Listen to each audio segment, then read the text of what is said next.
જય શ્રી રામ, જય હનુમાન. આ ઓલો કેવો વ્યાસપીઠ ઉપર રાજુ હવે જે હોય આપણા રાજ્યા ખાદ્યનું કામ હજી કોરી સમાજનું પૈતું નથી. તો આ પાછો વિડીયો આવ્યો આગળ હું જોતો હતો, રાજકારણી વિશે બોલે છે ગધેડો.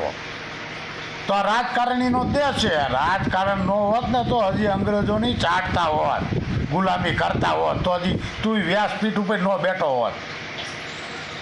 તને વ્યાસપીઠ ઉપર બેહાર્યો છે કોને? અને તું વ્યાસપીઠ ઉપર કથા કરવા બેઠો, કોકની નિંદા કરવા બેઠો. હું હાલી નીકળો અને પાછો તું એમ કહેશ કે રાજકારણીને યશ ન કહું.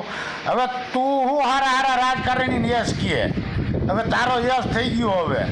હવે તું બે લે વ્યાસપીઠ ઉપર. આગળ 4 તારીખ પૂરું થવા દે, પછી તારો વરઘોડો નીકળશે, રાજકારણી કાઢશે. આગળ વડાપ્રધાન બની જાય તો તું હિન્દુસ્તાન મેલીને પાકિસ્તાનમાં રહેવા વહી જઈશ ને.